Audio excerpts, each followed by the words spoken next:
Olá, pessoal, boa noite.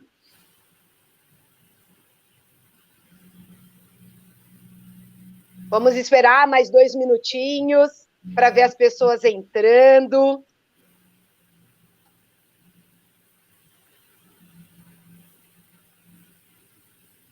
Todo mundo que for entrando, já conta para a gente onde que vocês se encontram.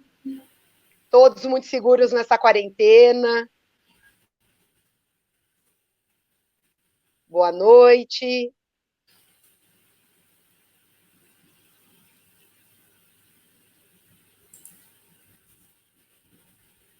Vamos ver quem está entrando por aqui.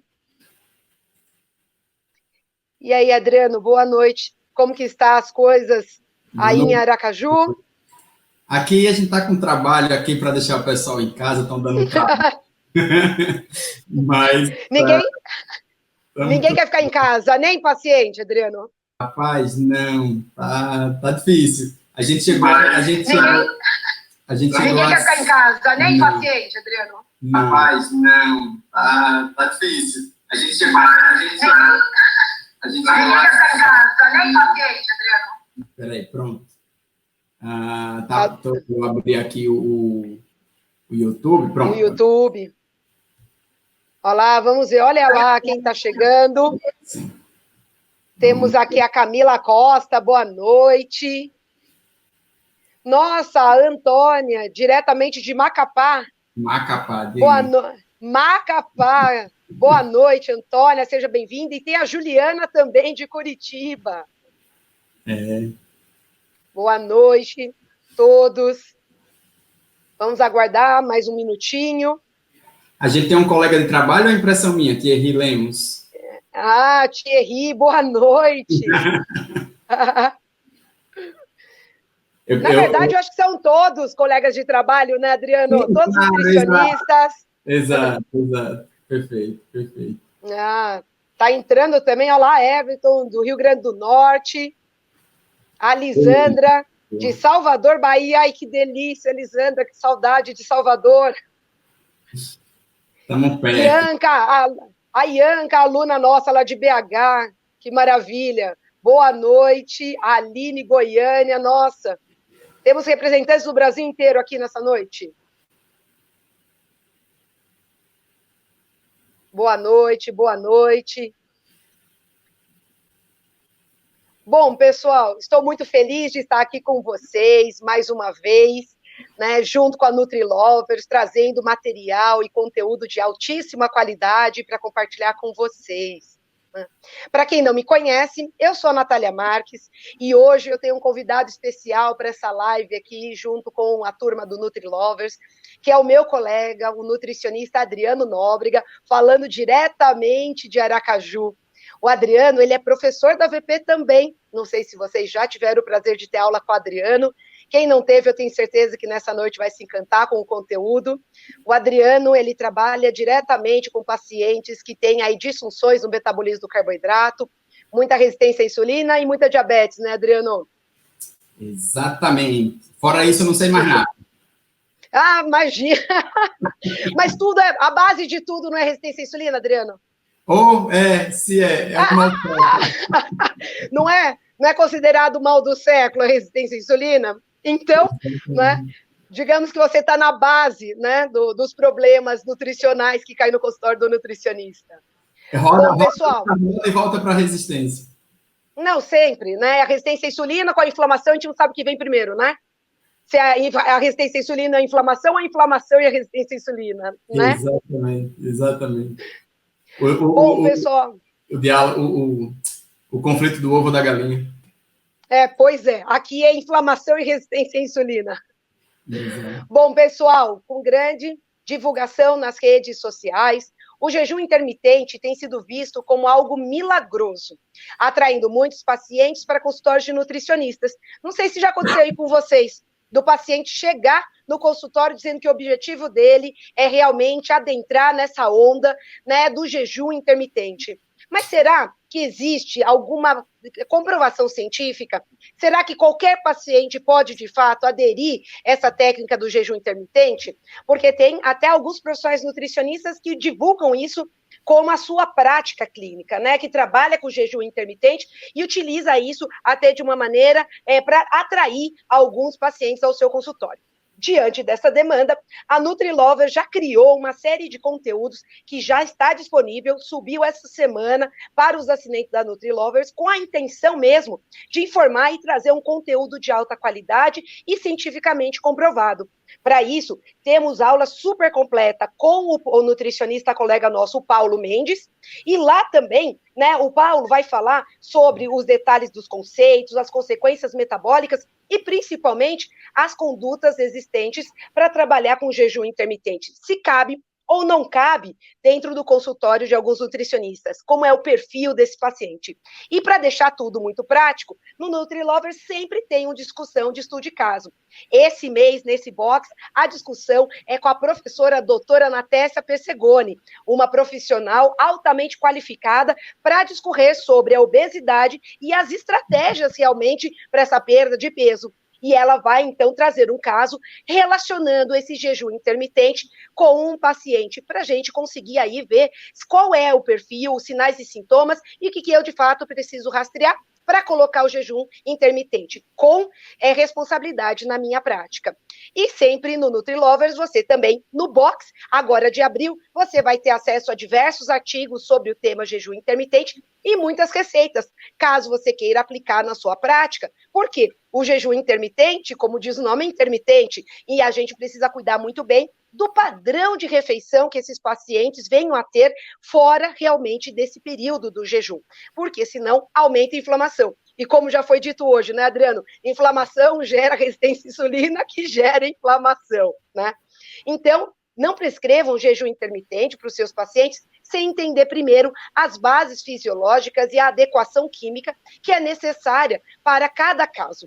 Então, na nutrição, a gente sempre tem que trabalhar com a individualidade, para que a gente consiga, de fato, atingir o sucesso na nossa prática, tá? E tudo isso já está no ar exclusivamente para os assinantes da NutriLovers. Agora, presta atenção. Se você ainda não faz parte dessa rede, hoje eu vou ter um grande presente para vocês. Mas vai ter que esperar até o final da live. Vai ter que esperar para entender melhor esse jejum intermitente e eu conto, né, para os 10, né, para 10 pessoas, o super presente que nós vamos dar. Então, fique até o final, que você pode ser um sortudo para ganhar esse presentão, tá?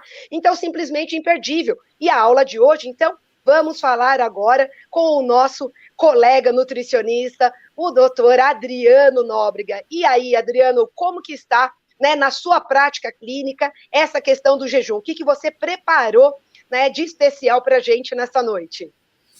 Olá a todos, muito bem-vindos. É um prazer imenso, é um convite de primeira vez. E para falar de um tema que é uma parte de um tema maior do meu trabalho, né, dos meus estudos, que é sobre resistência à insulina e sobre diabetes. E, na verdade, a resistência, como você falou, ela é a base de praticamente todas as doenças modernas, né?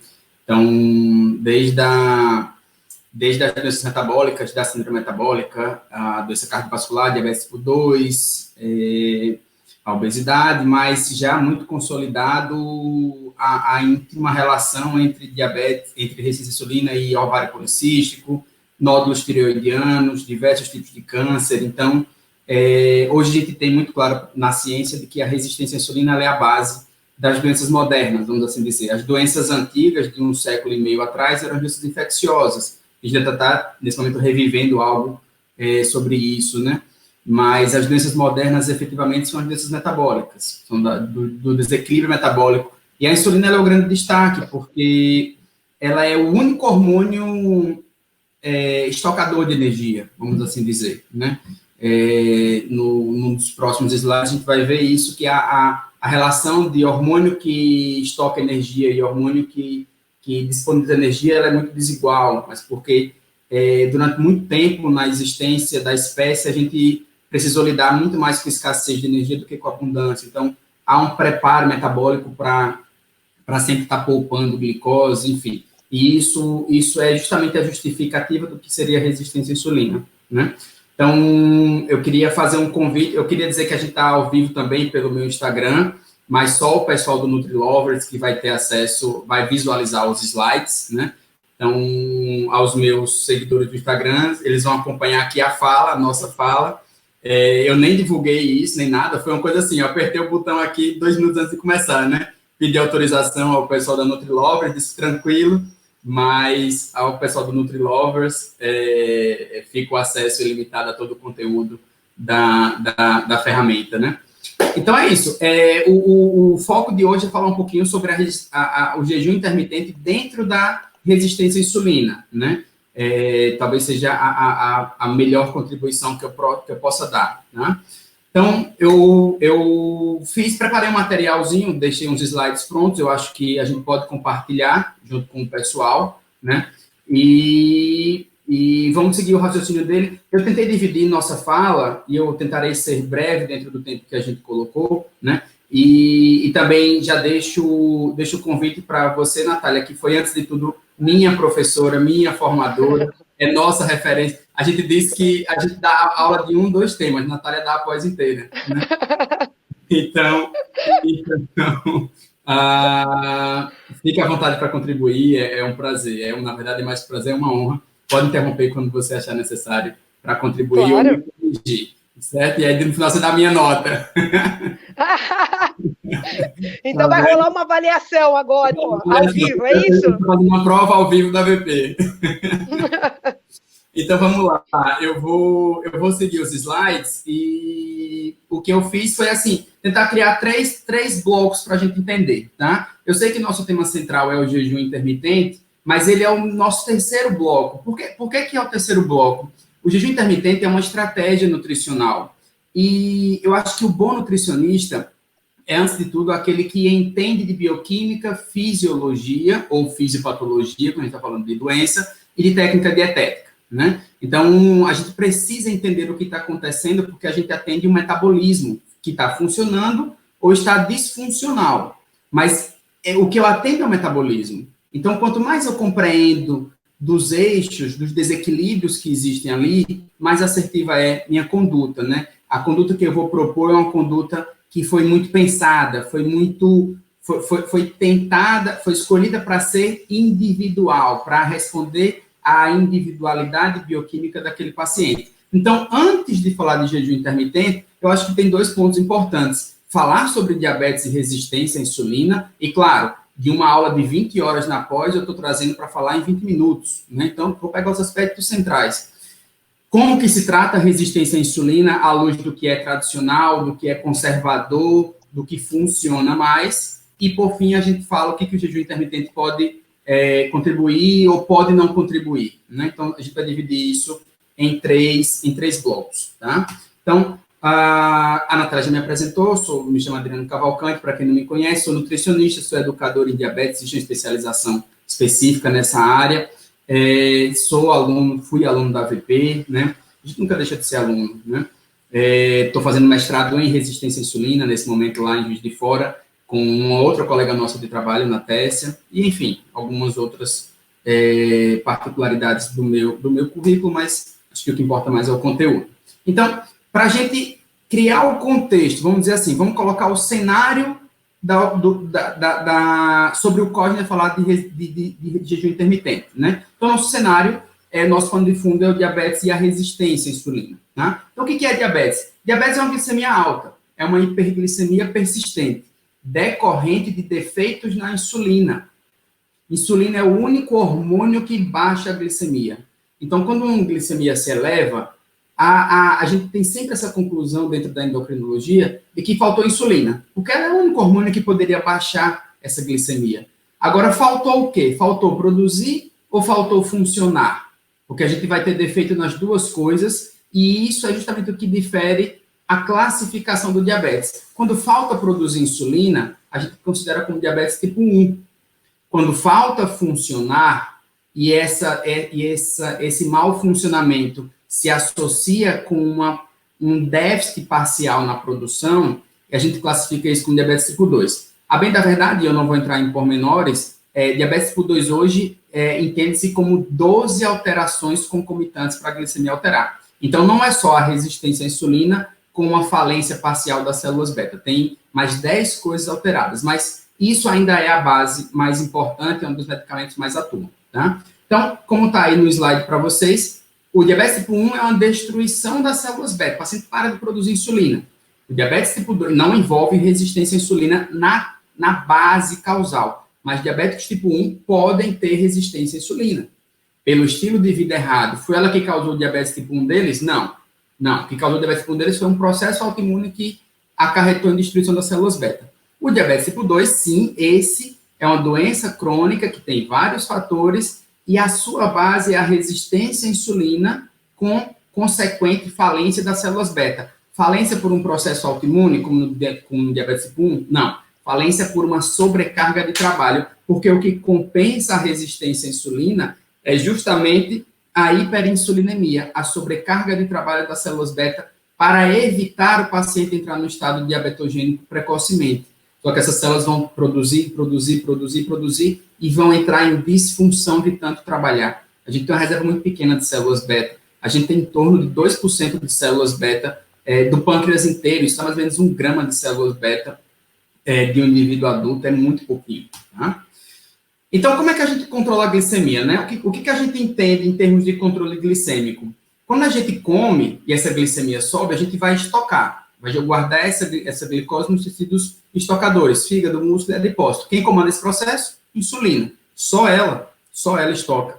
Mas quando a gente entra no estado de jejum, quando a gente não está um período maior sem comer, no estado pós-absortivo, a gente começa a gastar essa glicose começa a baixar, né, a sua concentração no sangue, e isso passa a ser um risco para o cérebro, que depende de glicose, mas não estoca. Então, eu vou ter uma série de hormônios contrarreguladores, ou seja, fazem o oposto que a insulina faz, que vão ter o objetivo de liberar a glicose que eu estoquei quando eu comi. Então, eles vão atuar nos tecidos que estocaram para liberar essa reserva e disponibilizar ela para a manutenção da glicemia, para que não falte glicose para o cérebro, para as células sanguíneas, para o rim e para o olho. São os 4 tecidos que só usam glicose. Então, esse seria mais ou menos o nosso contraponto. A gente está no estado alimentado, estou com abundância de glicose, disparo insulina para estocar. Estou no estado de privação alimentar, né, o aumento de gasto, eu estou com carência de glicose, então eu preciso disponibilizar meus estoques. E vai acontecer uma outra coisa muito importante. Além de disponibilizar os estoques, eu vou precisar poupar essa glicose. Eu não posso achar que todo mundo utilize essa glicose, né? Então, isso vai ser justamente a justificativa do mecanismo da resistência à insulina. Tá? Agora, vejam que interessante. Eu só tenho a insulina como hormônio que estoca energia, mas olha quantos hormônios liberam essa energia estocada. Glucagon, adrenalina, cortisol e GH, mas especialmente os 3 primeiros, né? São conhecidos como hormônios contrarreguladores. Vejam como é uma balança desigual. Eu tenho muito mais hormônios que aumentam a glicemia do que hormônios que baixam, porque isso é uma adaptação para a natureza lá do passado, onde eu tinha muito mais escassez alimentar, eu tinha muito mais privação de alimentos do que abundância como hoje. E como que essa insulina funciona quando ela é liberada? Essa insulina é produzida no pâncreas, quando a minha glicemia sobe, o pâncreas sabe reconhecer esse aumento, e aí ele dispara essa insulina. Qual que é o papel dela? Ir lá para os tecidos estocadores, fígado, músculo e adipócito, e estimular com que eles aumentem a captação dessa glicose para estocar. Eu quero estocar para o período que vai vir lá na frente de privação alimentar. Mas essa insulina não entra nos tecidos e estimula a translocação do GLUT4, que é o transportador de glicose. Ela vai até a membrana desses tecidos, se encaixa com um receptor que está ali, que é específico, só ela se encaixa nele, e através desse receptor que essa resposta acontece. A gente chama isso de uma cascata pós-receptor da insulina, ou uma cascata da insulina. Tá? Mas o que é interessante? Este receptor de insulina, ele responde tanto para a insulina, como para o período de jejum. Então, a gente diz que esse receptor, ele pode... como é que ele funciona? Ele recebe na parte interna, que está para dentro da célula, ele tem terminais que podem ser fosforilados, mas é como se fosse uma tomada 110 e uma tomada 220, tá? Então, a insulina sempre fosforila ele em um lado, que a gente chama de resíduos de tirosina. Quando isso acontece, ele se ativa. Então, a cascata funciona e ele transloca o GLUT4. Agora, quando ele é fosforilado no outro terminal, que é o terminal terminal serina, ele se desliga E isso é o que a gente conhece por resistência à insulina. E há uma coisa interessante. A gente fala tanto de resistência à insulina associada à doença, que a gente começa a incorporar um entendimento de que resistência à insulina é algo ruim. E ela não é algo ruim. Antes de tudo, a resistência à insulina ela é fisiológica. Ela é um processo para poupar glicose. Ela é um mecanismo, né, esse mecanismo de desligar o receptor de insulina, acontece todas as vezes que a gente precisa poupar glicose. Porque veja que raciocínio. Quem é o órgão que estoca glicose para o cérebro? Fígado. O glicogênio do músculo não serve, serve só para o músculo. Agora, o glicogênio do fígado é aquele que vai abastecer o cérebro, tá?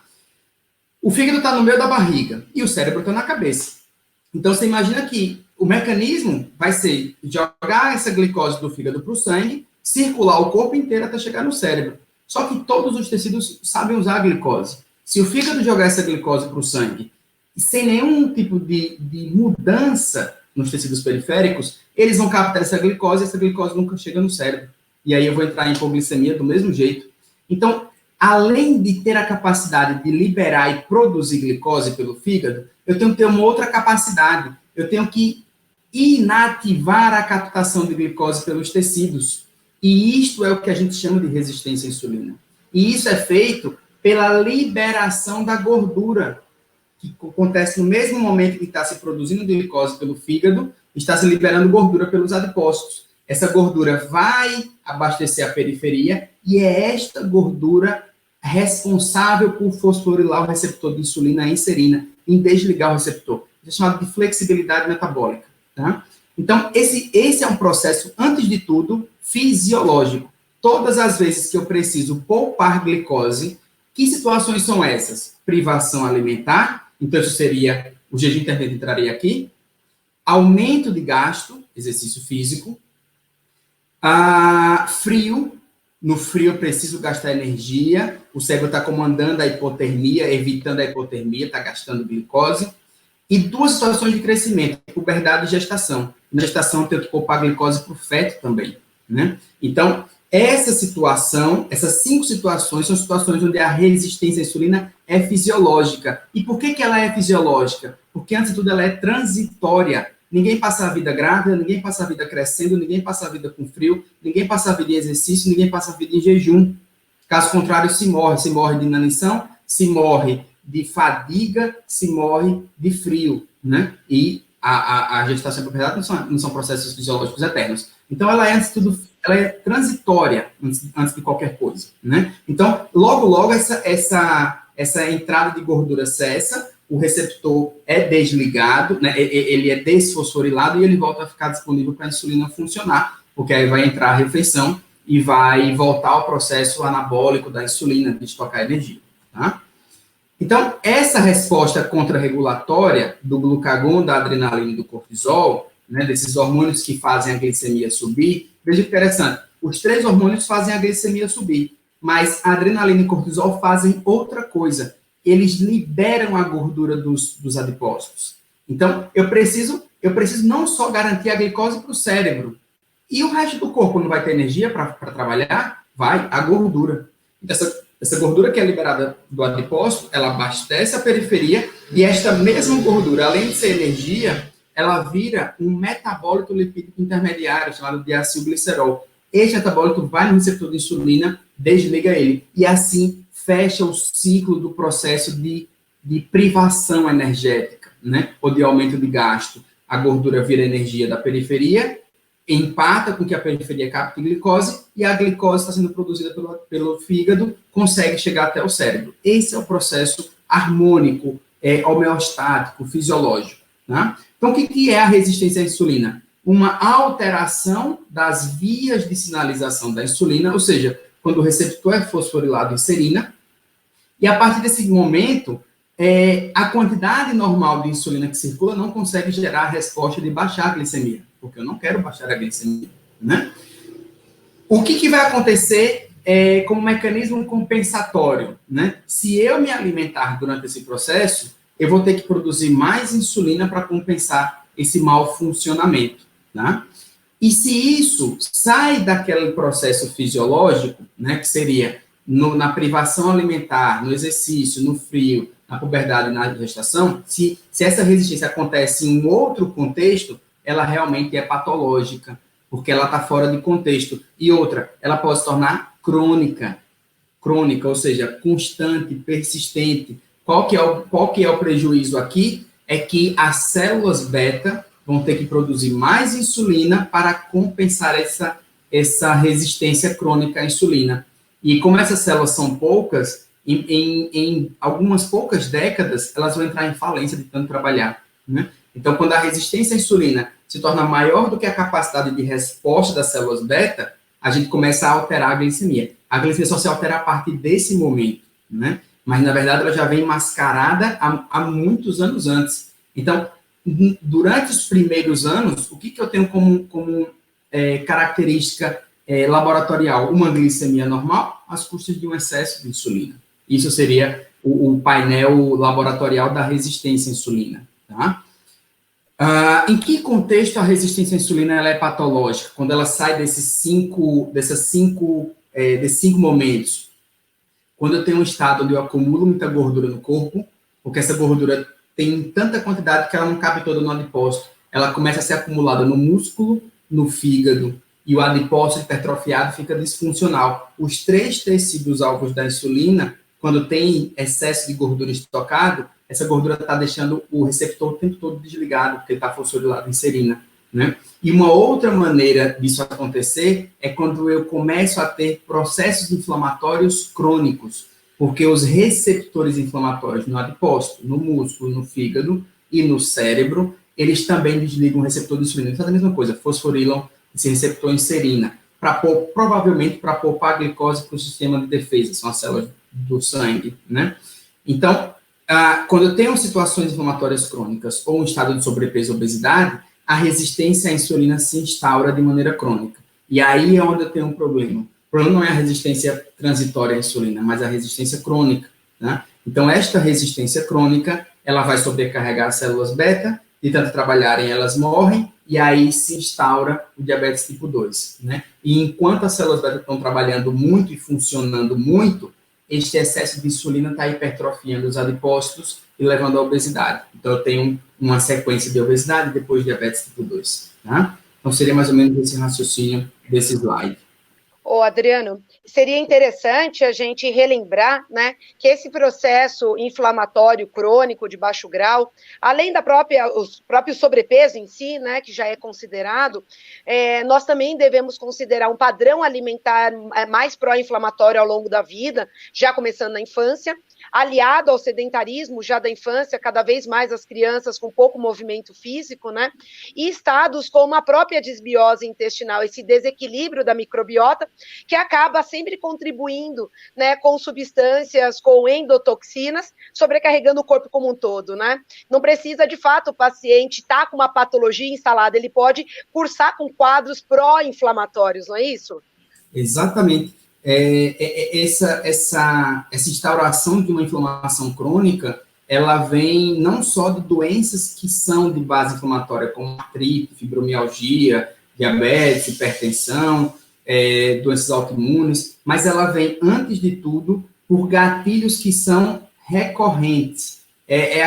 Aquela situação de desequilíbrio que não mata, mas bagunça todo o padrão do organismo. E hoje é uma gama tão grande de gatilhos inflamatórios que talvez seja o nosso grande desafio, que a privação do sono gera inflamação, a alimentação pró-inflamatória, como você falou, gera inflamação. Quando eu tenho gordura saturada, gordura trans, óleo de palma, carboidrato refinado, proteína ultraprocessada, são alimentos que disparam a inflamação, mas vai além disso, quando o alimento está contaminado por agrotóxico, por plástico, por metal pesado, também dispara a inflamação, então é exposição a poluente. O sedentarismo é um gerador de inflamação, né? O estresse emocional. Então, olha quanto gatilho consegue permanecer na rotina diária sem matar o indivíduo, né? Mas gera sempre essa resposta contínua, persistente, permanente, de uma resposta que é inflamatória. Antes de tudo, a resposta inflamatória é uma resposta de defesa. É uma resposta que sinaliza para o sistema gerenciador que tem algo errado. Olha, alguma coisa aqui me tirou do equilíbrio, me tirou da homeostase, né? Então, quando esse gatilho é resolvido, a resposta inflamatória para. Agora, se esse gatilho nunca é resolvido, e são tantos gatilhos que eu não consigo solucionar todos, essa resposta inflamatória, que era para ser uma resposta de retorno ao equilíbrio fisiológico, passa a ser uma resposta geradora de mais desequilíbrio, de mais desorganização, né? Então, esse estilo de vida, que aí entra justamente nesse segundo bloco agora, ele precisa passar por áreas que vão além da nutrição, né? E é por isso, foi nesse raciocínio que eu tentei estruturar essa apresentação. O jejum intermitente é uma estratégia dentro de uma variável do ambiente inteiro. Então, o meu convite à reflexão é que se a gente ficar procurando uma estratégia alimentar que dê conta de tudo, a gente não vai achar nunca. A gente não vai achar nunca. Né? Porque é como se a gente tivesse... são aqueles vídeos que mostram assim, a imagem de cima, aí você vê o todo. Aí você aproxima, vê uma variável. Aproxima um pouquinho, vê uma subvariável da variável. Então, esse jejum é uma subvariável de uma variável de um todo.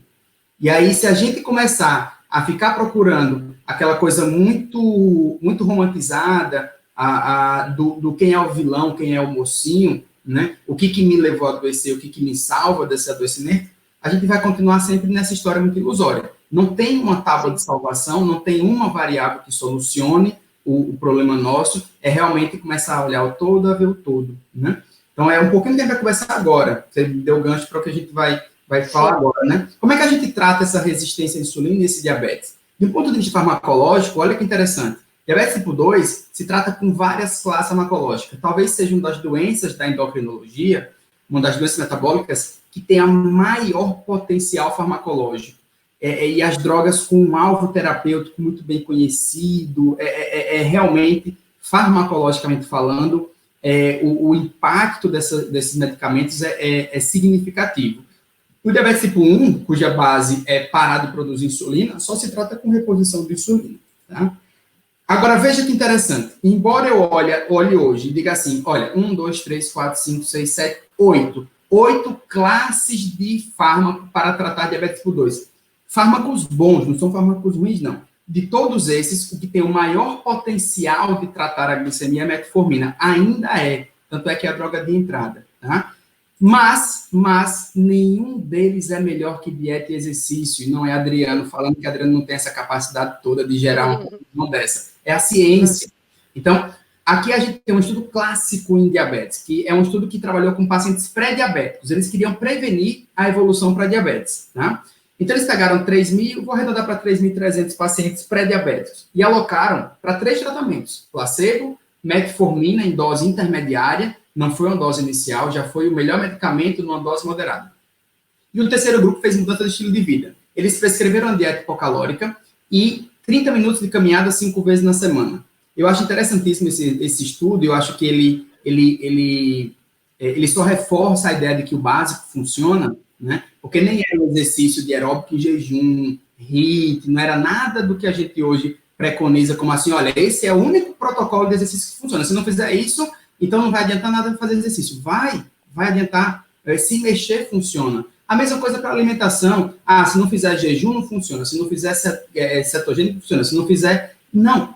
O básico funciona. E o básico, em termos de nutrição, dos primórdios, é a restrição calórica contínua, né? Então, a gente vai ver muito isso. A maioria dos estudos de jejum comparam o jejum com restrição calórica contínua, né? E vamos ver no que dá essa comparação. O que realmente funciona? O que funciona de verdade? É a rotina. Porque esse estudo preconizou 3 tratamentos durante 4 anos. E durante 4 anos, até reza funciona, que tem efeito placebo, né? Então, ao longo de 4 anos, eles avaliaram a incidência. Dentro de cada grupo, quantos migravam, evoluíam de pré-diabetes para diabetes, né? Então, o que eu espero? O grupo placebo foi o grupo que mais teve incidência, evolução para diabetes. O grupo que usou metformina teve uma redução de 31% nessa incidência, uma redução significativa. Para cada 3, um não evoluía. Mas o grupo que fez dieta hipocalórica e exercício físico 30 minutos, 5 vezes na semana, durante 4 anos, teve uma redução quase que o dobro na incidência, 58%. Então, a cada 2, um não evoluía para diabetes em 4 anos, né? Então, não existe remédio melhor do que dieta e exercício. Não existe, né? Nem para prevenir, nem para tratar diabetes. Né? Continuamos sendo a base desse processo, né? Mas dieta e exercício são as únicas variáveis desse ambiente obesogênico, desse ambiente da síndrome metabólica, desse ambiente moderno que adoece? De maneira nenhuma, né? Eles são as partes mais estudadas, mas a gente sabe que a privação do sono, a exposição para poluentes que vêm através do ar, da água, do alimento, a baixa exposição solar, o baixo contato com a natureza, o mau gerenciamento das emoções, essas variáveis todas hoje, elas vêm sendo mostradas à luz da ciência, que elas impactam de maneira semelhante ao sedentarismo e à má alimentação, né? Então, o que é o tratamento não farmacológico da resistência à insulina? A prevenção do tratamento é ser ativo, porque o exercício físico consegue... Eu digo assim nas aulas da nossa pós. Olha, em termos hormonais, só a insulina baixa a glicemia. Só, em termos de hormônio. Mas existe uma outra coisa que consegue baixar a glicemia de forma independente. É o exercício. Só tem 2 coisas na nossa espécie que baixam a glicemia. Produzir insulina ou fazer exercício. E quanto mais eu tenho de um, menos eu preciso do outro. Quanto mais exercício físico eu tenho, quanto mais ativo eu sou, né, menos insulina eu preciso produzir para controlar a glicemia. Qual que é a vantagem disso? Estou preservando células beta. Vou chegar aos 60 anos, 70 anos, 80 anos, 90 anos com célula beta viável, funcionando, né? Então, esse exercício consegue fazer o músculo translocar GLUT4 sem depender da via da insulina. Além disso, o exercício físico consegue aumentar a atividade e o número de mitocôndrias. Quanto mais mitocôndrias, maior a capacidade de queimar gordura. E a gente sabe que é a entrada da gordura no músculo um causador de resistência à insulina. Então, se essa gordura entra e é queimada, eu não gero resistência à insulina pela deposição ectópica de gordura. O sono, privar o sono, é um fator de risco para diabetes. Por exemplo, pacientes que roncam, esse artigo mostra isso através desse esquema, o ronco, ele é um ativador do sistema nervoso autonômico, disparador de adrenalina. Opa, mas a adrenalina é um hormônio contra-regulador da insulina, é um hormônio que aumenta a glicemia, que gera resistência à insulina, que chama cortisol, que amplifica esse efeito. Então, a pessoa que tem um ronco crônico é uma pessoa que está em risco de desenvolver resistência à insulina. A própria privação do sono não mexe só com o eixo insulina contra-regulador. Altera a grelina, leptina, adiponectina, né? Todos esses hormônios são hormônios que atuam no processo de fome e saciedade. Eles alterados aumentam a fome, aumentam a seleção de alimentos geradores de prazer. A pessoa que dorme pouco, dorme mal, está cansada, diminui gasto com exercício, está mais acordada, vai comer para sentir prazer, para relaxar. Ou seja, a privação do sono leva à obesidade. E a obesidade é o maior fator de risco para diabetes tipo 2. A obesidade é um fomentador da resistência à insulina e da inflamação crônica. Então, ela está diretamente associada à manutenção desse estado, né? Olha estudos falando assim, olha, os efeitos da melatonina no metabolismo de glicose. A gente começa a estudar que o hormônio produzido no sono, mas também no intestino, atua diretamente no metabolismo da glicemia, ou seja, da resistência à insulina, né? Olha aqui, por exemplo, um estudo mostrando que a melatonina que a gente produz reduz o depósito de gordura intramuscular, que é um causador de resistência à insulina. Então, um cara que dorme bem, que tem o intestino não inflamado, é um cara que vai produzir mais melatonina e vai ter menos resistência à insulina. Ou seja, é só o jejum intermitente, é só a alimentação, é só o exercício que atua nesse processo de prevenção e correção? Não, a ciência está mostrando que não é só isso, é muito mais coisa, né? Que o estresse crônico, e a depressão, por diversos eixos, leva à resistência à insulina, à inflamação, e isso sendo a base de diabetes tipo 2. Então, adianta eu fazer o jejum intermitente se eu não estou cuidando dessas outras variáveis? Provavelmente não, né? Os poluentes ambientais, o título desse artigo, para mim, é um dos títulos mais fortes que eu li nos últimos meses. Disruptores endócrinos ambientais são os novos diabetogênicos. Ele faz uma revisão, uma discussão da literatura, para dizer assim, olha, independente de peso, exercício, dieta, genética, histórico familiar, se o indivíduo está exposto cronicamente a poluentes ambientais, esses poluentes podem levar esse indivíduo a se tornar diabético no futuro. Então, a gente para e diz assim, peraí, o processo está muito mais embaixo do que eu imaginava, né? O processo não está passando só por corrigir a parte alimentar e aumentar o gasto. Se eu não cuidar das outras variáveis, é possível que essas duas coisas não consigam mais dar conta, né?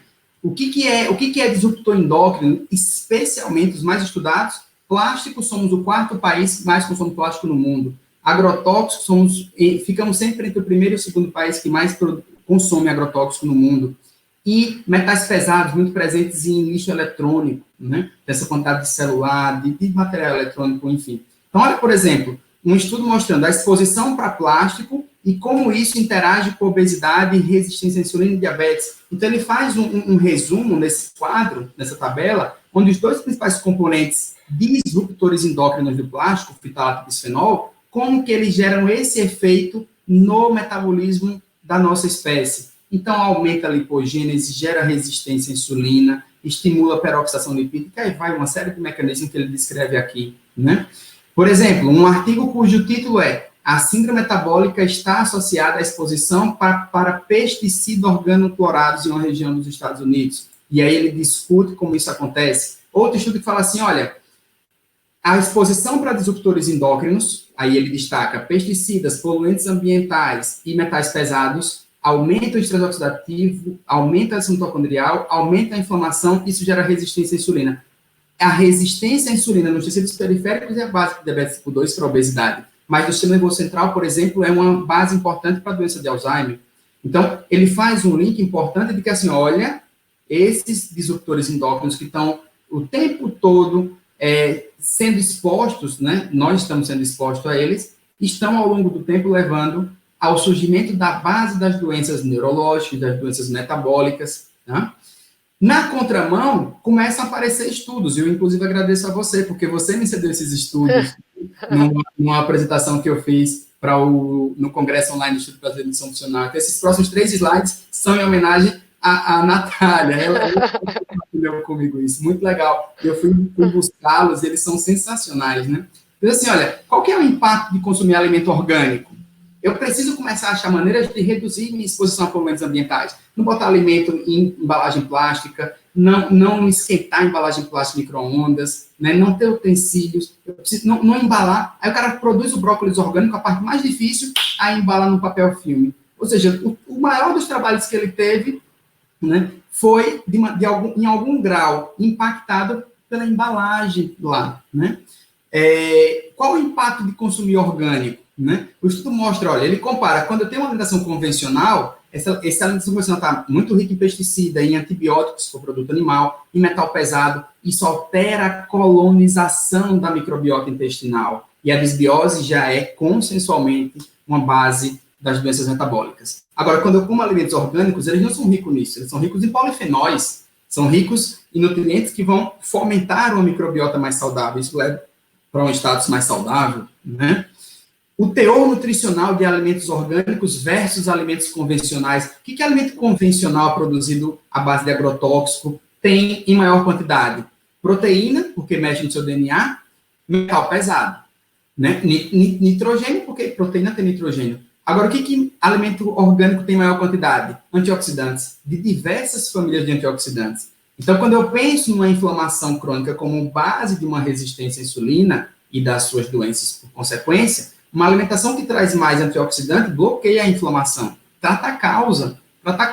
Então, eu estou lá pensando, poxa, eu vou fazer que protocolo de jejum intermitente? Se eu não estiver pensando que porque uma hora esse cara vai comer, porque se ele não comer, ele morre de inanição. Aí ele vai ficar lindo no caixão, magro, sem diabetes, mas morto de inanição, né? Então, uma hora esse cara vai ter que comer. E se eu não ficar atento ao que ele vai comer, então é possível que a estratégia que tinha tudo para agregar seja posta abaixo, porque eu não cuidei das outras variáveis.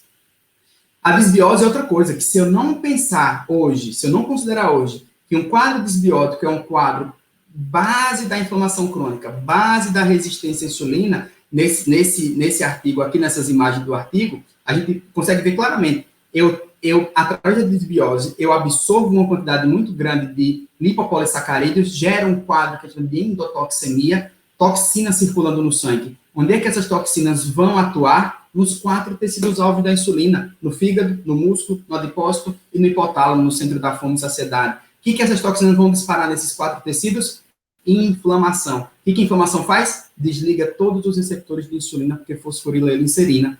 Então, quando eu trato uma desbiose, eu reduzo a endotoxemia, reduzo a inflamação dos tecidos-alvo e aumento a sensibilidade à insulina, né? Então, eu estou pensando isso dentro de todo o processo causal e nas minhas estratégias, porque senão eu estou negligenciando uma coisa consensual. A desbiose é uma base da obesidade e do diabetes tipo 2, né? 2 doenças que são consequências da resistência à insulina. E, por fim, a alimentação. Ela é, sim, importante. Ela é extremamente importante, né? Ainda são as 2 bases, dieta e exercício, com todas essas outras correndo em paralelo e aumentando a sua evidência de participação, seja como proteção, seja como fator causal, né? E aí eu trago esses 2 slides para aí a gente passar para o jejum, e assim, qual que é a melhor dieta para perder peso? Entendendo que 90% dos diabéticos tipo 2 estão fora do peso. Então, diabetes tipo 2 é uma doença que conversa com obesidade. E que o primeiro desfecho da resistência à insulina é o ganho de peso na forma de gordura, o sobrepeso e a obesidade, né? Então, quando eu trato o peso, eu estou tratando diretamente a resistência à insulina, tá? E aí a gente fica pensando qual que é a melhor estratégia, né? É essa dieta que vai ser alternando um estado alimentar com um estado de jejum, é a restrição do carboidrato, é a restrição severa do carboidrato, que é a dieta cetogênica, é uma dieta da zona, é uma dieta paleo, né? E essa publicação, ela faz um sensacional resumo. Ela diz, olha, essas dietas todas, low carb, cetogênica, paleo, hipolipídico, jejum intermitente, vigilância do peso, dietas que são minimamente processadas, cada uma funciona de um jeito, ok, mas todas elas trabalham para levar a perda de peso através do déficit calórico. Então, se eu não considerar hoje isso, se eu não resgatar, não é nem considerar, se eu não resgatar algo muito importante da nutrição clássica, tradicional, que são os cálculos, estimar caloria, distribuir macronutriente, calcular porção. Eu não posso trabalhar com uma população compulsiva que usa a alimentação como a única forma de prazer que ela tem na rotina dela, porque ela não se exercita, ela não tem ócio criativo, ela não tem um sono de qualidade, ela não tem gatilhos de prazer, ela só usa a alimentação. Eu não posso pegar essa população e dizer assim, ela, olha, o importante é só mexer na qualidade. Vai comer abacate saudável, pode comer à vontade. Ela assim, eles têm uma rotina assim, se eu não for saudável, quanto mais eu como, mais saudável eu fico. Isso não é verdade, né? Isso não é verdade. Quando a gente pensa assim, o que engorda a gente? O que engorda a gente é excesso calórico. E alimento não tem identidade CEP CPF. A glicose do arroz integral é a mesma glicose do arroz branco. O que chega dentro do metabolismo é o micronutriente digerido. Então, eu preciso pensar que, mesmo que seja arroz integral, se eu comê-lo a mais do que eu preciso, eu também engordo, né? Então, se eu como um abacate, uma castanha, um azeite, um açaí, né? São alimentos nutricionalmente muito bons, mas eu não posso esquecer da minha balança calórica. Quanto menos eu gasto, menos eu tenho que comer. Caso contrário, mesmo que essa caloria venha de alimento saudável, ela pode engordar. E o que é engordar? É jogar esse excesso calórico no adipócito. Aí ele cresce, entra em disfunção, começa a liberar muita gordura para acumular nos tecidos que vai gerar resistência à insulina, começa a produzir excitação inflamatória, aí começa todo o processo da inflamação crônica e do acúmulo ectópico de gordura. É o que eu não quero, né? Então, eu preciso lembrar disso. A estratégia alimentar começa pelo começo, começa pelo básico. A gente está querendo colocar a cereja dos bolos antes de fazer o bolo. A gente não pode comprar essa ideia. Calma, o básico funciona, né? Primeiro faça o bolo é estimar calorias, se necessário fazer o déficit calórico, distribua os macros, calcule porção. A partir desse momento que você fez a estratégia quantitativa, começa a pensar, esse alimento tem tal antioxidante, esse alimento é orgânico, eu vou fazer esse cara ficar um tempinho maior sem comer para depois ele fazer as refeições saudáveis, e aí começa a se pensar nas estratégias qualitativas, nas estratégias de distribuição, nas técnicas de preparo. Aí entra toda a estratégia que a gente chama de nutrição funcional, né? Mas eu não posso esquecer de trazer o aspecto quantitativo, tá? E agora sim, para a gente fazer o nosso arremate, né? O que o jejum intermitente traz, né? Por que essa ferramenta ficou em voga? Por que ela, assim, hoje é ela é para vários profissionais a carta na manga, o AIS, né? É o coringa desses profissionais. Essa é uma prática que, antes de tudo, ela já é praticada há milhares de anos, né? O jejum religioso é uma prática que a gente pode contar para antes de Cristo, então isso está presente há mais de 2000 anos e, graças a Deus, muçulmanos, budistas, católicos não morreram porque fizeram jejum. O que significa, de uma maneira muito óbvia, sem necessidade de muita ciência, que a gente é adaptado para fazer jejum. Tá? Se a gente pensar um pouco antes, o jejum está presente na nossa espécie há milhares de anos, né? Há milhões de anos, porque no início ali de tudo, da espécie, o jejum era uma imposição da natureza, a natureza é cíclica, né? Então, eu tenho época de safra, eu tenho época de escassez, e na época de escassez era uma época de jejum. Não era um jejum que foi consensual, que foi escolhido, não foi um jejum que o Neandertal da época postou no Instagram dele da época, jejum é bom, faz jejum. Não, era uma imposição da natureza. A natureza ciclava e a gente ia se adaptando a esses momentos de abundância e de escassez, né? Os mamíferos todos fizeram uma adaptação bastante interessante comparada às outras espécies. Observe que levedura, alguns tipos de ursos, né, alguns vírus, eles entram em estado de latência quando eles estão em privação, né? O fungo esporula, por exemplo. Então, eles entram no estado de latência, como se eles param de funcionar, né? Os mamíferos não, eles não param de funcionar. O que eles aprenderam? A estocar energia no corpo deles para suportar esse período de jejum, né? Que não vai ser eterno, porque se for eterno, ele morre, tá? Então, a gente tem um preparo. Aonde que está estocada essa energia para suportar o jejum? No fígado e no adipócito. A energia estocada no músculo não atende ao metabolismo sistêmico, atende só o músculo. Ele é aquele tecido que ainda é infantil, egocêntrico, ele só pensa nele, tá? Mas, na verdade, é energia para ele ir buscar alimento, para ele migrar para uma região mais favorável, para fugir de um predador mesmo na privação. Agora, a energia do fígado e do adipócito, essa sim abastece o sistema como um todo, especialmente o sistema nervoso central, tá? E o que altera, em termos de metabolismo, numa situação de jejum, numa situação de privação alimentar? Os 3 sistemas que sofrem alteração imediata e fica alterado até esse processo acabar é o sistema metabólico, o sistema energético, o sistema endócrino e o sistema neuronal. São os que mais se alteram nesse processo, tá? O que a gente chama de jejum intermitente hoje, né, como ciência? É alternar períodos prolongados sem comer. 3 horas de jejum a gente não considera como jejum intermitente. Isso é migração de pós-prandial para pós-absortivo, tá? Então, como uma regra conceitual, a gente começa a entender jejum como prolongado a partir de 12 horas sem comer. Então, jejum mais prolongado, um período mais prolongado sem comer, alternando com períodos de alimentação, tá? E aí, hoje já se divide um pouquinho esse jejum intermitente. Jejum periódico é quando eu faço 24 horas de uma restrição total ou uma restrição severa de calorias, chega a 70%, 80% de restrição calórica nessas 24 horas, né? Um clássico dos clássicos é o sistema 5-2.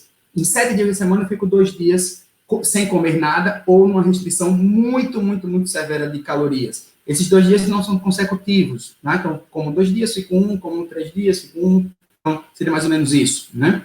E existe uma outra adaptação dessa intermitência de alimentar de jejum, que é o time restrict feeding, né? Restringir o tempo de alimentação no dia. É eu fazer um prolongamento do jejum noturno, eu faço noturno e expando esse jejum, né? E reduzo o tempo do dia que eu como, tá? Isso tem ganhado muita força de evidência à medida que a gente começou a estudar cronobiologia. A Natália é uma expert dessa área, por exemplo, né? Quando a gente começou a observar de que os clock genes, né, que o ciclo circadiano, ele é monitorado pela glândula pineal, mas existem órgãos periféricos e, mais uma vez, fígado, músculo, adipócito, pâncreas, intestino, são órgãos que compreendem o que é dia e o que é noite pelo processo alimentar. A luz é quem comanda o processo pineal, a escuridão ou a presença de luminosidade. Mas na periferia é a presença ou ausência de alimento. Então, de uma maneira muito grotesca, explicando, se eu começo a comer à noite, a parte periférica, em termos de clock genes, entende que é dia. E aí ela traz o padrão hormonal que é do dia. E começa a suprimir o padrão hormonal que é da noite, que são hormônios importantíssimos também, né? Controladores de vários processos. Então, esse time restrict feeding, esse forçar a comer só durante 8 horas no dia, e são 8 horas do dia, né? Não da noite, tem ganhado uma força de evidência interessante. É um tipo de jejum também, tá? Então, sem querer me alongar no que são os tipos de jejum, não é muito a nossa proposta, vocês da NutriLovers vão ter esse material, né? Mas aqui, por exemplo, ele explica nesse artigo os principais tipos de jejum hoje, tá? Então, aqui, por exemplo, ele tem uma típica padrão de alimentação americana, 3 refeições, café, almoço e jantar, e um lanche à noite. Essa glicemia está o tempo todo subindo, né? A presença da glicemia dispara a insulina, a insulina é um hormônio inibidor da cetogênese, então os corpos cetônicos estão no mínimo. O fato de eu fazer um dia de jejum, né, já faz com que nessas 24 horas realmente esses corpos cetônicos, eles vão ter uma ação crucial na parte do sistema nervoso central para os benefícios, para alguns dos benefícios que o jejum traz, tá? Então, esse jejum prolongado tem como uma das suas vertentes, né, em termos de adaptação exitosa, esse aumento na produção de corpos cetônicos, tá? Então, quais são as principais mudanças metabólicas causadas pelo jejum prolongado ou jejum intermitente? Deixa a glicemia no valor mínimo, né, porque você não está comendo, né? O que aumenta a glicemia? Comer. Se eu não estou comendo, a glicemia vai para o valor mínimo. Ela cai para valores muito baixos? Não, porque o sistema controle regulatório não permite faltar glicose para o cérebro. Ela fica circulando sempre próximo do mínimo. Com isso, a insulina também cai. E eu sei que a resistência à insulina e a hiperinsulinemia que é a base dessas doenças modernas, né? Causam depressão nos estoques de glicogênio, tá? Isso para agora não faz sentido, mas no processo de alimentação isso vai ser interessante. Os alimentos são guardados como glicogênio e não como gordura, tá? Mobiliza os ácidos graxos para serem energia para a periferia. Isso pode levar a uma redução da gordura corporal, tá? Por que eu não estou afirmando que vai levar? Porque pode não levar. Gera cetonas, gera corpos cetônicos, isso em termos de modulação neuronal, é bem interessante. Reduz leptina, aumenta a adiponectina, então veja que mexe com a parte endócrina, neurológica e metabólica, tá? Em termos de mudança de comportamento, adrenalina e cortisol são hormônios que vão gerar vigilância, estado de atenção, de alerta, né?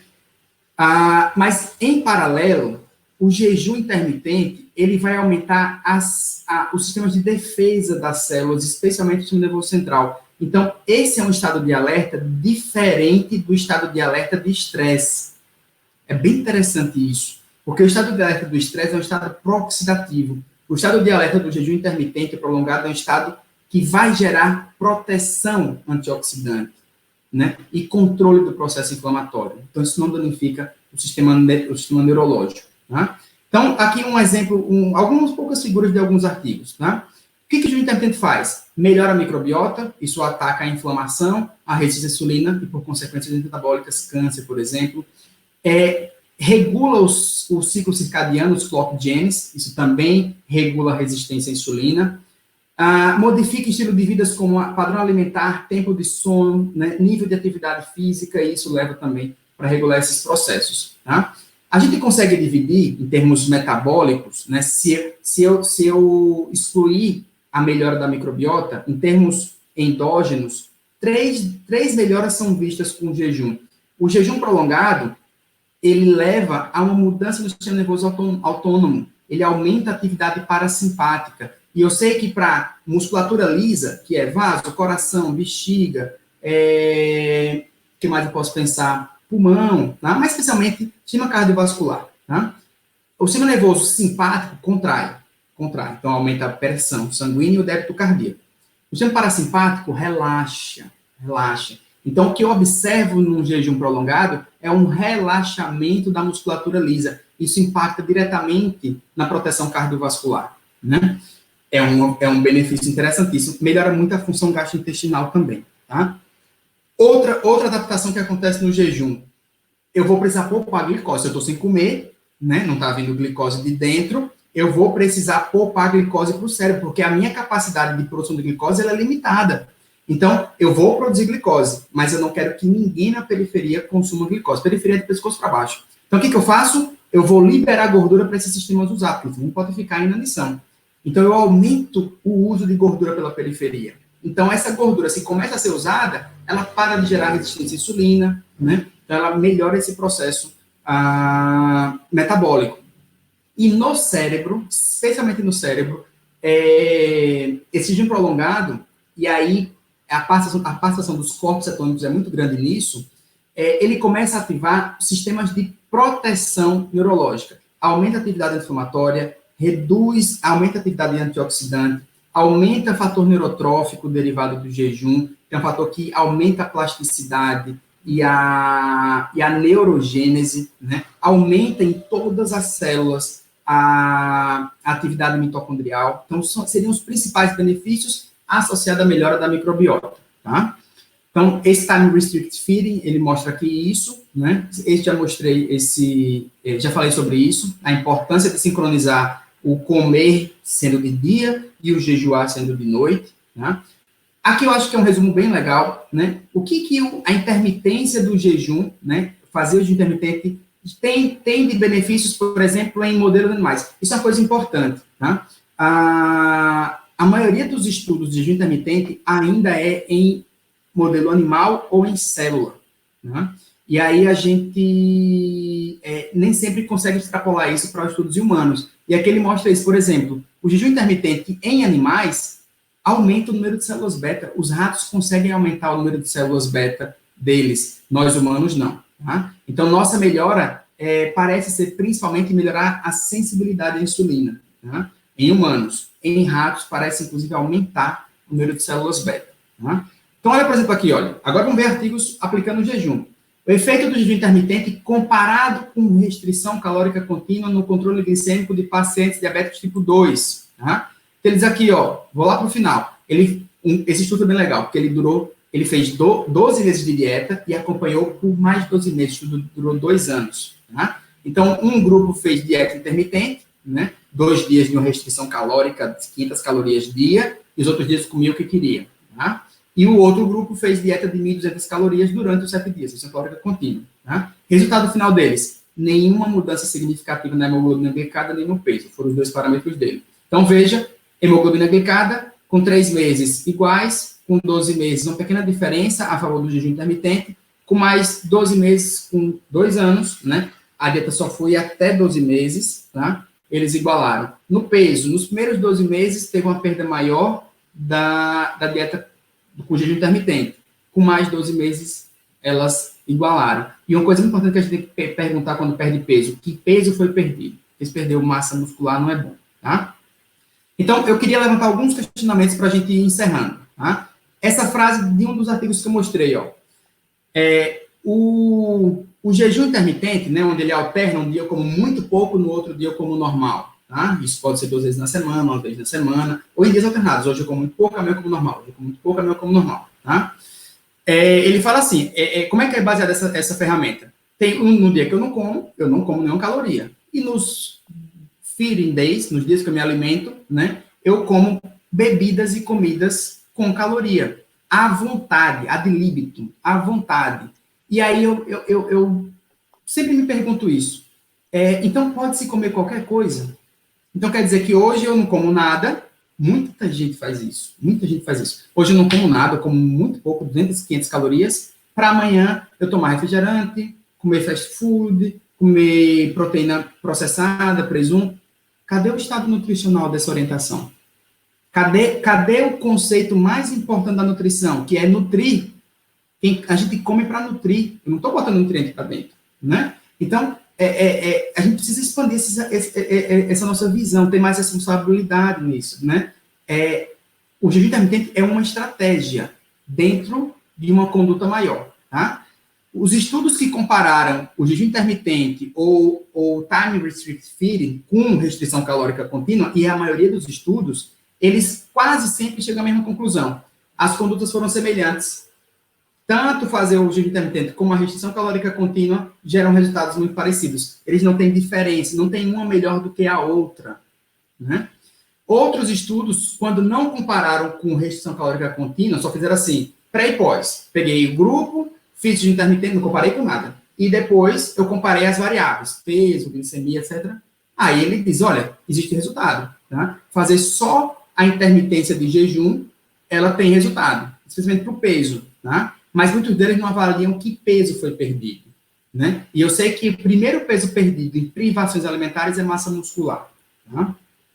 A maioria dos estudos, a variável exercício físico não foi considerada.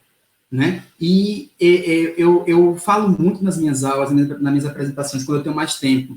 Tem algumas variáveis que antecedem a nutrição. E eu não estou diminuindo o tamanho da nutrição, a importância, mas talvez recalibrando no sentido de igualdade, de isonomia. Exercício físico, sono, ciclo circadiano são variáveis anteriores à alimentação. Quando eles estão descompensados, mesmo a alimentação saudável não é capaz de atingir o seu potencial máximo de benefício. Então, quando eu penso em uma estratégia que mobiliza gordura, que é a estratégia do jejum, eu preciso queimar essa gordura. E se eu tenho o exercício físico presente junto a essa estratégia, eu estou aumentando a queima da gordura. Caso contrário, essa gordura sai de um canto, vai para outro, e esse outro canto é músculo, fígado, vasos, rins e células beta. Está gerando resistência à insulina em todos esses tecidos. Eu estou translocando gordura. Tá? Muitos estudos mostram que o jejum intermitente ou time restricted feeding podem aumentar os níveis de LDL. É natural que aumente, porque você aumentou a mobilização e a circulação de gordura. Não necessariamente isso é ruim. Tá? Uma coisa muito importante, pacientes com hipoglicemia reativa, estou tratando uma paciente agora com hipoglicemia reativa, acompanhando ela à distância, e um paciente que tem queda espontânea da glicemia, é risco colocar ele num jejum prolongado. A estratégia principal da dieta em hipoglicemia reativa é o contrário, é fracionar mais vezes, né? Então, veja, nem tudo que é bom para todo mundo, né? Diabetes tipo 1 que fazem dose de estoque de insulina, eu não posso deixar esse cara muito tempo sem comer, tá? Então, entender que existem grupos que se beneficiam, grupos que podem entrar em risco, tá? E quando a gente pensa em estudos que falam sobre jejum intermitente para controlar a glicemia em diabetes tipo 2, né, que é o que poderia se beneficiar, primeira coisa que eu vou pensar é assim, olha, qual que é a melhor estratégia alimentar para baixar a glicemia? Não comer. Se eu não como, a glicemia não sobe. Mas eu preciso lembrar que eu também não nutro. Então, eu preciso, se eu for pensar nessa estratégia, entender que ela vai causar uma redução durante o período de jejum, mas que depois eu preciso cuidar da alimentação também. Caso contrário, ele se perde, tá? Esse estudo aqui eu acho sensacional. Ele fala assim, olha, é um estudo que pensa fora da caixinha, tá? A gente pensa assim, a gente tem que ter mais cuidado com o profissional de saúde, de ficar usando só uma variável para dizer que uma estratégia deu certo, tá? No diabético, baixou a glicemia. Então, baixou a glicemia, ficou mais saudável. Será? Ele só baixou uma variável e as outras melhoraram? O cara perdeu peso, era sobrepeso ou obeso. Tá vendo que ele ficou mais saudável? Será se ele ficou mais saudável? Ou ele perdeu o peso errado? Ou ele translocou gordura subcutânea para visceral ou para os tecidos ectópicos? Então, eu preciso pensar um pouco fora da caixinha. Esse estudo ele fala isso. Ele diz assim, olha, quais são os efeitos de diferentes protocolos alimentares na deposição de gordura intramuscular? Porque isso é um causador de resistência à insulina. Estratégias alimentares, quase todas elas, mobilizam gordura. Restrição calórica contínua, jejum intermitente, cetogênica, páreo. A maioria delas faz o quê? Mobilizar gordura para ser gasta. Só que quem gasta é exercício. Né? Então, o que acontece com... qual é o efeito dessas dietas no depósito de gordura intramuscular? Aí ele fala, dietas hiperlipídicas aumentam a gordura muscular, o depósito. Uma dieta hiperlipídica, geralmente é a dieta que é low carb. Olha o risco, olha o pensar fora da caixinha. Olha que interessante, dietas que aumentam a proporção de carboidratos reduzem a gordura intramuscular. Quando essas dietas são hipocalóricas. Porque se existe aumento calórico por conta dos carboidratos, do consumo, isso aumenta a gordura intramuscular. O carboidrato é gordura do fígado vai parar no músculo. Tá? E aqui, o que é o tema do nosso encontro, dietas de jejum aumentam a gordura intramuscular. Por isso que, um pouco antes, eu disse assim, eu fiz o destaque, eu disse, veja que eu não falei que o jejum intermitente queima gordura. Disse que pode queimar, porque ele pode, em outros contextos, só mobilizar e translocar gordura. E aí eu vejo uma perda de peso, mas um aumento da resistência à insulina. Porque essa gordura saiu do adipócito, infiltrou o músculo e não foi gasta. Porque o cara está sedentário, querendo achar qual é a estratégia mirabolante da nutrição que vai fazer ele perder peso parado. Né? Adriano, aqui Eu acho que vale a pena também comentar que não adianta a gente considerar esse padrão se existir uma redução ou uma eficácia mitocondrial também, né? Porque muitos pacientes, eles são sedentários, eles estão procurando isso como uma válvula mágica, e eles não têm número de mitocôndrias viáveis, não têm biogênese mitocondrial, e muitas vezes estão desnutridos de micronutrientes que fazem com que não tenha funcionamento mitocondrial, né? Então, a chance dele simplesmente mudar a gordura de um lado para o outro é muito maior do que um paciente que esteja fisicamente ativo e que tenha mitocôndrias funcionais, digamos assim, né? Perfeito, perfeito. E aí, qual vai ser o desfecho desse cara, no contexto que você colocou? Essa gordura sai do adipócito, estimulada pela privação alimentar, pelo jejum, etc., atinge o músculo, que é o órgão que queima gordura, chega lá, não encontra essa mitocôndria funcionando. O que é que essa gordura vai fazer? Ficar estocada no músculo, causando resistência. Então, a gente precisa ir além dessa conclusão tão rápida, óbvia, superficial, né?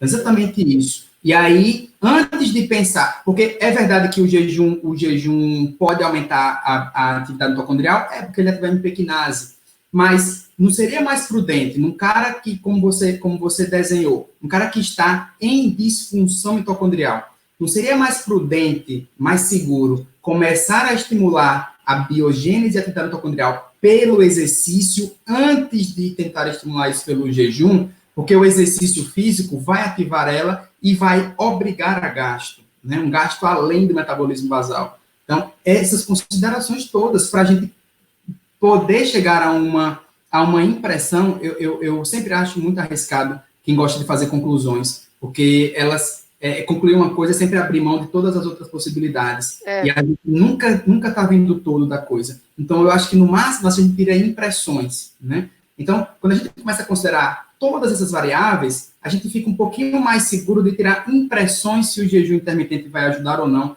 determinadas pessoas, determinados pacientes, né? Esse estudo aqui é um estudo que eu gosto muito de usar quando ele fala assim, olha, o falso magro, o cara que é magro, é o fenótipo, peso normal, metabolicamente obeso. E o que é que esse cara é? Ele diz assim, olha, de 5 a 45% das pessoas magras têm disfunções metabólicas, têm taxas metabólicas semelhantes a obesos, tá? Quantas mulheres magras com ovário policístico, quantas mulheres e homens magros com percentual de gordura alto, com esteatose hepática, com resistência à insulina, com dislipidemia, com HDL baixo, marcadores de obesidade, que a gente classicamente falava, só tinha no obeso. Não, tem nos magros. E aí, fica interessante, como ele justifica isso? Por que essas pessoas magras têm essas taxas alteradas? Ele fala, a adição metabólica em magros está associada ao aumento da gordura intramuscular, intrahepática, ou seja, das duas coisas vão levar a isso. Quando eu estou comendo muita energia sem gastar, é tanta energia que não capta toda no adipócito, começa a estocar nos outros tecidos. E tem outra variável que a gente negligencia muito de maneira, às vezes até irresponsável, ficar mobilizando gordura sem ter gasto dela. Essa gordura sai e vai para esses tecidos. Isso acontece em obeso e magro também, né? Então a gente precisa pensar nisso. O jejum intermitente é uma estratégia que mobiliza gordura, tá? Então, como considerações finais, eu vou me apropriar do que o estudo utiliza como considerações finais, tá? São várias, então eu vou resumir no que eu escrevi, tá? Ele fala, olha, ainda faltam estudos de intervenção em humanos com um N maior, mais prolongados, para confirmar efeitos benéficos do jejum intermitente. A maioria dos estudos é em ratos, e os estudos em humanos, a maioria é observacional, tá? Os 3 maiores benefícios do jejum parecem ser aumentar a atividade parasimpática, melhorando a função cardiovascular. Priorizar o uso de gordura pela periferia, aí o que a Natália reforçou, tem que ter mitocôndria funcionando para isso dar certo, né? Aumenta as defesas do organismo, eu acho isso interessante. O jejum é um estresse tão grande para a espécie, que ela, durante o processo de jejum, ela ativa todos os seus processos de defesa. O que a gente precisa compreender é que nós estamos dando um gatilho estressor esperando obter uma resposta adaptatória a esse mecanismo, que é proteger o coração, proteger os vasos, poupar a glicose para o cérebro, aí vai queimar gordura, proteger o neurônio contra o estresse oxidativo. Então, esse aumento da defesa do organismo, que é reduzir a inflamação, destruir célula defeituosa, aumentar os portos antioxidantes, é porque o jejum é um fator estressor. Toda resposta catabólica é uma resposta estressora, tá? e aumenta a atividade, a defesa, a renovação e a recuperação neuronal. Então, parece que o grande benefício do jejum está associado à resposta adaptativa que nós temos evolutivamente a esse gatilho estressor, né? Então, só para a gente não colocar o jejum numa embalagenzinha, como se ela fosse uma maravilha divina e que, assim, olha, o jejum Não, ele é um gatilho estressor, como o frio, como o exercício só que nós temos capacidade adaptativa para ele. E dentro dessas respostas, elas são respostas protetoras, que podem ativar respostas que estavam inativadas, tá? Mais importante do que o tipo de protocolo prescrito é o déficit calórico para a perda de peso, a adesão aos outros aspectos de vida saudável e, principalmente, a manutenção destas mudanças. É a rotina. O hábito faz o monge, né? E não a reza em si, mas o hábito de rezar faz o monge. Podemos concluir que jejuar é seguro em humanos e que pode trazer... Acho que isso talvez seja grande... O que a gente pode extrair, realmente, acho que com uma força de evidência muito grande, eu, Nath, a gente já é de uma geração... A gente está começando a ficar velho, né? A gente se formou e eu lembro muito disso, que a gente aprendeu que jejum era algo ruim. Não pode jejuar. Jejuar é algo ruim, né? Então, acho que a primeira coisa que a gente pode extrair com evidência é o jejum é uma estratégia segura. Ela é segura em humanos. Nós somos adaptados para o jejum. Ela, inclusive, pode trazer benefícios, alguns para a nossa saúde, através dessas alterações metabólicas, endócrinas e neurológicas, né, que ocorrem durante essa privação alimentar. Tá? Mas ela não é a solução dos problemas. Ela não é a parte mais importante da conduta nutricional. Ela pode ser, para muitos, para alguns, uma estratégia de ataque, né? Então, quando o paciente está ali num metabolismo que ficou estagnado, ela pode vir e ser um booster metabólico, mas ela não é a parte importante. A parte importante, como nutricionista, estimar quantidade, garantir qualidade, e a qualidade é desde a produção, até a entrega, até a conservação, até o preparo, até a forma de comer, né? Então, isso é garantir qualidade alimentar. Depois, como eu vou distribuir, as duas maneiras funcionam.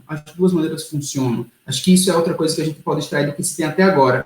O jejum intermitente, ele parece funcionar tanto quanto a restrição calórica contínua. Então, o que eu acho que é mais consensual? Respeite a individualidade do paciente. Se é um paciente que naturalmente faz jejum, ele diz, olha, eu acordo não sinto fome, eu vou comer lá para as 10 horas. O cara já está fazendo. Formalize essa estratégia. Formalize, dê hora para começar, hora para terminar, abra a janela lá do Time Restrict Feeding para ele comer de dia, aquelas 8 horas. Pronto. Agora eu vou dizer assim, rapaz, se eu não comer, na refeição seguinte eu estou comendo um boi inteiro. Pelo amor de Deus, você vai insistir algo que é extremamente estressor para ele, né? Então, acho que isso seria a parte mais consensual, tá? Então, eu encerro. Pode falar, Nath. Só fazer um complemento, né? Como o Adriano está pontuando, pessoal, a questão realmente de ser uma estratégia que joga o corpo num estado de estresse. E nós estamos buscando uma resposta desse estresse, que funciona muito quando o corpo está estagnado, entrou, né, num patamar que já você não consegue mais agir, né? Mas se não controlar todas as estratégias, o jejum, assim como qualquer outra estratégia nutricional, está fadada a não dar certo. E uma coisa importante, já que é um estado de estresse, a gente tem que lembrar que o corpo humano, nós não podemos despregar o corpo do nosso psíquico. E o que acontece quando nós colocamos o psíquico no estado de estresse? Existe uma busca pela fuga. Tá? Então, assim, este é o processo natural de lidar com emoções. Quando nós estamos numa situação que estamos encurralados metabolicamente, a gente tem um processo psíquico que a gente também se sente encurralado, a gente vai procurar uma fuga. E muitos pacientes que têm sobrepeso, que não conseguem perder peso porque são sedentários, não têm rotina, não têm padrão para acordar, para dormir, a fuga é a comida. E quando a fuga é a comida, o que vai acontecer se eu coloco ele no estado de estresse? Quando ele pode comer, ele vai tentar compensar tudo o que ele perdeu. E, gente, é química. Não é uma questão do paciente falar assim, o paciente é desavisado, eu orientei direito, ele que não conseguiu fazer. Porque, quimicamente, ele vai ser movido por uma área cerebral, que é a área da memória, que é o núcleo accumbens, e ele vai procurar o alimento que lembra para ele um lugar seguro. E, normalmente, o lugar seguro remete a gente à nossa primeira infância, aonde existe uma prevalência de ingestão de carboidratos. Então, assim, o paciente, ele vai atrás desse lugar seguro, desse alimento. Então, a gente tem que também medir e ter essa percepção em consultório, que não é só esse sintoma físico do paciente, mas o quanto isso impacta emocionalmente o paciente também, né? Você pega, de repente, um paciente idoso, isso me aconteceu, Adriano, no consultório, você pega um paciente idoso que ele chega com um histórico pós-guerra, então uma pessoa que viveu um pós-guerra, então uma pessoa de 89, 90 anos, que viveu uma grande restrição alimentar por falta de acesso ao alimento e de repente propõe uma estratégia de tirar alimentos dele, isso gera um estresse emocional tão severo que mesmo metabolicamente tendo algum benefício, eu não vou conseguir fazer com que esse paciente tenha uma aderência, tanto de retorno no consultório, quanto realmente de adaptação a esse processo alimentar. Então, acho que a gente tem que considerar também nessas variáveis que o Adriano colocou, esse estado de espírito e essa motivação, né? E outra, a pessoa acorda 10 horas sem fome, né? Mas se ela vai comer alimentos até meia-noite, né? Ela também não está fazendo o processo correto. Então, eu acho que essa questão de oficializar, eu acho super bacana, Adriano, porque às vezes o paciente já faz, né? O paciente, ele já não consome lanche da manhã, né? E o nutricionista vai lá e fala, não, você tem que comer de 3 em 3 horas. Não é bem assim, né? De repente a gente está fazendo uma mudança de hábito que não é correta, né? Não é que todo mundo tem que comer de 3 em 3 horas, vai depender muito do que se come, porque se a pessoa vai tomar um café 4 vezes ao dia, é fora do padrão, né? Exatamente. E o início da sua fala, diz assim, o jejum é um gatilho estressor e a gente quer se beneficiar da resposta adaptativa. Mas quando eu negligencio que esse cara está com vários gatilhos estressores já instalados, pode o jejum intermitente virar só mais um gatilho estressor, um metabolismo já funcionante, né? Então, é diferente uma pessoa que faz jejum intermitente, mas ela dorme cedo, acorda cedo, medita, e começa o dia. E o outro vai fazer o mesmo jejum intermitente, dormindo meia-noite, 2 horas da manhã, acordando com sensação de cansado, atrasado, na correria. Então, isso precisa ser considerado, né? Então, o que eu tentei mostrar para vocês, né, nesse raciocínio, é que todas as variáveis que a gente chama de estilo de vida precisam ser consideradas antes da gente pensar em uma única estratégia alimentar, tá? A resistência à insulina é um grande desafio hoje, dentro da área da saúde, não é só da nutrição. Ela está mais direta ou mais diretamente associada com praticamente todos os desequilíbrios orgânicos que a gente lida hoje. Várias coisas têm se colocado como relacionadas à resistência à insulina, dentre elas essas estratégias alimentares. Eu não sou contra jejum intermitente, eu só fico muito preocupado quando a gente fica querendo, quando eu começo a observar nesses movimentos de rede social, nesses movimentos de massa, vamos assim dizer, né? A gente querendo procurar uma ferramenta que se destaque do todo. A soma das ferramentas sempre vai ser maior do que as ferramentas isoladas, né? Então, o jejum é só mais uma estratégia. O que eu acho, aí, como opinião pessoal, e é só uma verdade, é só a minha impressão. O que eu acho que a ciência colaborou muito? Resgatar o jejum à luz da ciência moderna e poder mostrar para a gente de que ela tem impactos que podem ser benéficos, sim. Nós não precisamos evitar o jejum, como a Nath colocou muito bem. Às vezes o cara não está comendo, não está lanchando de manhã, e a gente está insistindo para que o cara lanche, né? Então, não tem por que eu ficar evitando o jejum. Eu não preciso evitar o jejum, né? Mas acho que na mesma mão, eu também não preciso obrigar o paciente a fazer jejum, né? Sintam-se muito confortáveis e seguros em manter 3 refeições e mais 1 ou 2 lanches, se vocês cumpriram todas as etapas que são necessárias de uma boa conduta alimentar. Estimaram calorias, calcularam os macros, definiram porções, né, garantiram qualidade dos alimentos que vão compor a conduta nutricional. Então, quando tudo isso foi feito, se eu vou comer 2 vezes, 3 vezes, 5 vezes, fazer um tempo maior de jejum ou não, só é uma complementação da sua estratégia, as 2 coisas vão funcionar, tá certo? Fica meu agradecimento. Acho que eu extrapolei um pouquinho o tempo. Quem quiser entrar em contato comigo, tem meu e-mail. Fica muito obrigado. Eu vou encerrar o compartilhamento de tela e eu deixo com a Natália e com os meninos da Nutrilove o encerramento.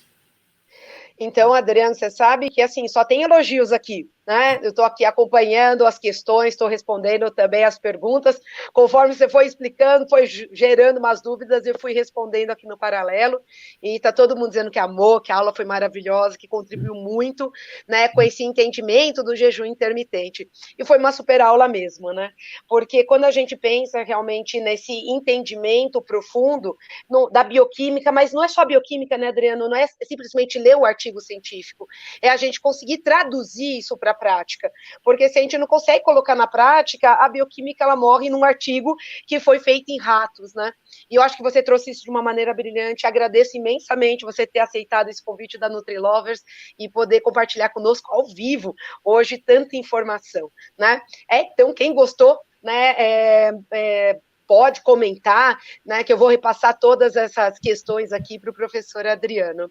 E assim, atualização é muito importante. Eu acho que o Adriano há de concordar comigo, né? Nós já compartilhamos algumas salas de aula, né, Adriano, com essa questão da pós-graduação. A gente não pode perder qualquer chance de atualização, e a atualização tem que ser de boa qualidade. E é nisso que o Nutrilovers está sempre pensando né, em trazer esse conteúdo. A Nutrilovers, ela é uma plataforma de assinatura que todo mundo tem acesso quando precisa também de informações e sempre traz coisas atualizadas. Já tem na Nutrilovers vários materiais de fitoterapia, que foi o box do mês passado, de atividade física. Eu estive, né, também na discussão de toda a parte do vegetarianismo, que hoje está tão em alta quanto o jejum intermitente, e assim como o jejum intermitente, as pessoas aplicam de maneira errônea, né? Então, a gente precisa realmente se atualizar.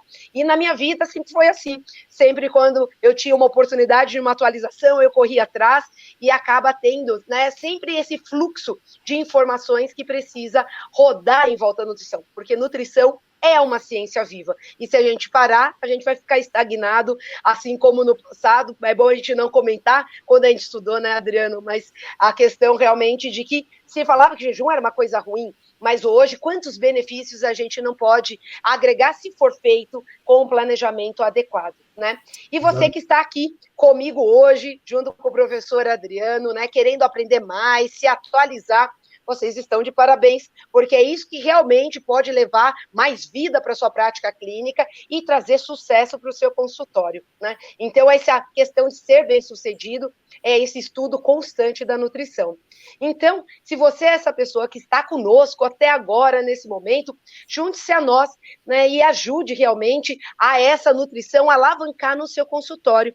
Então, a Nutrilovers, como é um bloco de assinaturas, você tem acesso a material de primeira qualidade. Mas se agora não é o seu time de fazer realmente a assinatura, nós não vamos te abandonar. Continue nos acompanhando, que sempre tem um material gratuito para poder levar mais vida para a sua prática clínica. A Nutrilovers, então, ela tem essa intenção, levar o maior conteúdo possível para o profissional nutricionista transformar a sua prática clínica. Então, na Nutrilovers, se vocês quiserem, assinem agora. E como eu prometi no começo da live, né, tem uma condição exclusiva hoje, mas veja, gente, só vale para hoje. Hoje, dia 7 de abril, quem assinar a Nutrilovers até a meia-noite, os 10 primeiros, atenção, os 10 primeiros que assinarem a Nutrilovers até meia-noite vão ganhar um curso da VP Online de interpretação de exames, hemograma completo. Legal, né, Adriano? Você conhece esse curso nosso? Né? O Adriano sempre está conosco aí nesses cursos, né, trazendo mais informação. E esse de hemograma, a gente está imperdível. Quantas informações a gente não consegue tirar de um hemograma? Né? O quanto que o leucograma. E está super em alta, visto agora essa questão da pandemia. Eu acho que é um bom momento para a gente estudar leucograma e realmente esse entendimento, né, do monócito como marcador inflamatório, o RDW também como marcador inflamatório. Então, vocês, né, não podem perder. Assinem agora, até meia-noite, os 10 primeiros vão ganhar esse curso que é um presentaço, né, da NutriLovers para vocês, certo? Então, correm lá, tem um link, quem está acompanhando aqui do YouTube tem um link, e quem está acompanhando a live do canal consegue também clicar para fazer realmente a associação agora, tá? Vale a pena lembrar que assinando agora você também pode entrar em contato com todo o conteúdo que já tivemos de discussão,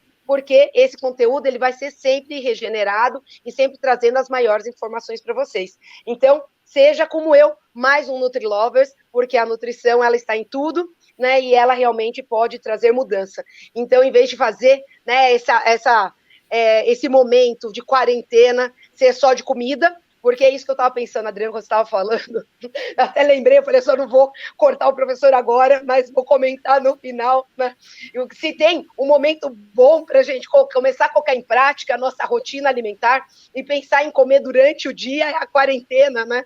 Que é um momento que, assim, até o acesso à comida ficou um pouquinho diferente agora, né? Quantas pessoas que toda hora estavam pedindo delivery e agora estão se vendo junto com o fogão, com uma panela, tendo que comprar alimento e preparar esse alimento. Olha que momento bom para a gente colocar esse nosso metabolismo, né, nessa ação. Só que o que as pessoas andam comprando, né? Farinha para fazer bolo. Então, o que tem mais sido vendido, eu olhei, né, esses dias uma publicação que saiu no estado de São Paulo, mostrando que o alimento mais procurado nos supermercados é farinha branca, porque o pessoal tem passado a quarentena fazendo bolo e cupcake. Tá?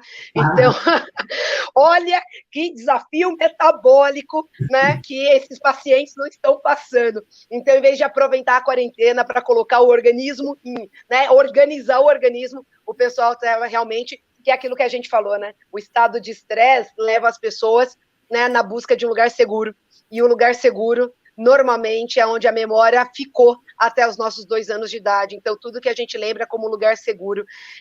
Eu até deixo aí um desafio. Pensem vocês, todos que estão nos assistindo ao vivo, né? Quando você está no seu máximo de limite de estresse, o que você tem vontade de comer? Né? Tenho certeza que na mente de todo mundo vem uma salada bem verde, né? Cheia, né? Com uma escarola, com um agrião, com uma rúcula, não é isso? Né? Então, a gente sempre vai procurar algo que lembra a primeira infância. Isso já tem até trabalhos científicos. Então, pensem, né, que esse jejum intermitente, se ele entrar realmente como um fator estressor muito maior do que o paciente aguenta, a chance de dar certo é muito pequena. E até vou, né, colocar aqui compartilhar com a Adriana uma das questões que veio e eu já respondi no YouTube, e é isso. Esse jejum intermitente, se ele for mal coordenado, ele pode causar resistência à insulina? Né? Então, essa resistência à insulina, ela pode vir também de um jejum intermitente mal conduzido, né? Então, se a gente não regular todos os fatores inflamatórios, uma coisa leva a outra, né?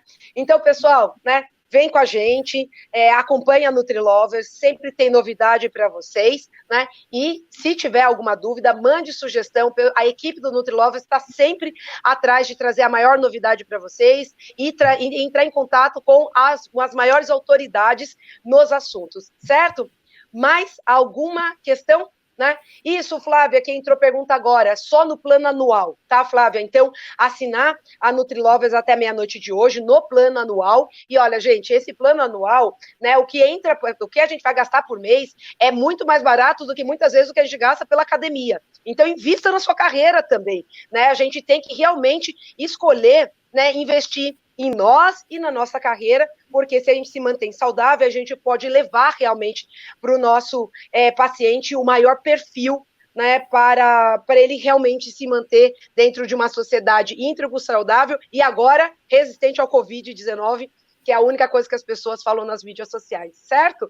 Então, pessoal, muito obrigado, espero encontrá-los outras vezes. Adriano, né, espero te encontrar brevemente, né, seja congresso, seja curso, né? Online a gente continua se encontrando semanalmente, não é? Mas que a gente possa também se encontrar presencialmente, e a todos, né? Quando acabar essa quarentena, que todo mundo possa se encontrar nos congressos, nos cursos, e que a gente possa se abraçar e tirar foto juntos, certo? Gente, muito obrigado a todos, e encerramos aqui, né, mais um super, né, momento NutriLovers para vocês. Beijo grande e até a próxima. Obrigado, gente. Muito obrigado pela participação. e estamos aí à disposição.